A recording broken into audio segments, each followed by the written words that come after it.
ढोंगी बहू। प्रीति एक पढ़ी लिखी लड़की है जिसकी एक अच्छे घर में शादी हुई है। प्रीति का पति राहुल एक मल्टीनेशनल कंपनी का मैनेजर है जो आधे महीने विदेश में ही रहता और छोड़ जाता है अपने मम्मी पापा को प्रीति के भरोसे, जिसे इस देश को सुधारने की चुल ने परेशान कर रखा है। मम्मी पापा, कल एक डॉग वैक्सीनेशन का शिविर है तो मैं वहीं पूरा दिन रहूंगी। आप मेरे लिए खाना मत बनवाना। अरे बेटा प्रीति, वो बाई तो काम छोड़कर परसों ही जा चुकी। एक नई बाई देखनी पड़ेगी।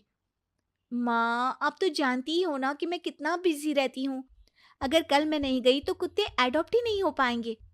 देखिए, हम इंसान तो बोलकर अपनी तकलीफों को बता सकते हैं, लेकिन वो बेचारे, उन्हें हमारी ज्यादा जरूरत है मम्मी। अरे बोल के भी हम क्या हासिल कर पा रहे हैं। अब ठीक है बेटा, तू जा, मैं खाना बना लूंगी। ऐसा पहली बार नहीं हो रहा था। देश भर में जितने एनजीओज हैं, चाहे वो स्टूडेंट्स के अधिकार के लिए हो या गरीबों में खाना बांटने का काम हो, प्रीति सबसे जुड़ी हुई थी। रोज कहीं बाहर ही रहती थी, एक शिविर में नहीं तो दूसरे में, और छोड़ जाती थी अपने सास ससुर को उनके खुद के भरोसे। और जब कोई उसे कहे, अरे प्रीति, कभी तेरी सास का हाथ भी बटा दिया कर, तो उसका एक ही जवाब रहता था, देखो, हम लोगों को तो सब कुछ घर बैठे मिल जाता है। अगर आज मैं इस शिविर में नहीं गई तो पता नहीं कितने लोग सड़क पर आ जाएंगे। प्रीति को समझाना संभव ही नहीं था, और ये बात उसके सास ससुर भी मान चुके थे।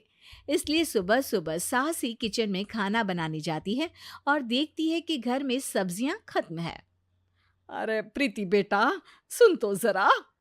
क्या हुआ मम्मी? मुझे बहुत लेट हो रहा है, और आप तो जानते हो ना कि अगर मैं इस शिविर में नहीं गई तो। हाँ हाँ, कुत्ते एडॉप्ट ही नहीं हो पाएंगे, सब जानती हूँ। अरे पर घर में सब्जियां खत्म हो गई है। अरे जब तू वापस लौटे ना तब लेकर आना, ठीक है बेटा। ठीक है मम्मी, चलिए मैं चलती हूँ। और हर बार की तरह प्रीति अपनी पार्टीज और आफ्टर पार्टीज में इतनी बिजी रह गई कि सामान लाना ही भूल गई। बात केवल सब्जियों की नहीं थी, लेकिन प्रीति हर रोज किसी नए शिविर में निकल जाती थी, अपने सास ससुर को अकेला छोड़कर। एक हफ्ते बाद प्रीति के ससुर जी के हाथ में दर्द होने लगा। अरे बेटा प्रीति, पापा जी के हाथ में बहुत दर्द हो रहा है। आज इनको डॉक्टर के पास लेकर जाना पड़ेगा। "अम, ठीक है माँ, आप हो आओ, मैं बाहर ही खा लूंगी। अरे बेटा, मैं कैसे ले जाऊं? ये काम तो हमेशा राहुल ही करता था, और मुझे तो डर है कि कुछ ज्यादा बड़ी बीमारी ना हो जाए। उफ़ो, आज मुझे मेडिकल शिविर में जाना है। बेचारे बड़े बुजुर्ग जिनके अपने फैमिली वाले उनका ध्यान नहीं रखते, उनका पूरा मेडिकल चेकअप होगा। अगर मैं नहीं गई तो आप तो जानते ही हो, उनका चेकअप नहीं हो पाएगा। और हाँ बेटा, तू जा, मैं कुछ ना कुछ कर लूंगी। प्रीति के सास और ससुर दोनों ही काफी समय से प्रीति को समझाना चाह रहे थे कि उन्हें भी मदद की जरूरत है, लेकिन अब तो पानी सर के ऊपर जा चुका था। उधर प्रीति शिविर में पहुंचकर सबसे मिल रही थी। काफी भीड़ थी और प्रीति इंस्टाग्राम पर फोटोज अपडेट करे जा रही थी। तभी प्रीति की दोस्त रीना उसके पास दौड़ती हुई आती है। अरे प्रीति, जल्दी चल। अरे क्यों, क्या हुआ? अरे तू अभी सवाल मत पूछ और चल मेरे साथ। प्रीति रीना के साथ जाती है तो देखती है कि गरीब बुजुर्गों की लाइन में प्रीति के सास ससुर भी खड़े हैं। प्रीति को समझ में नहीं आता कि ये क्या चल रहा है।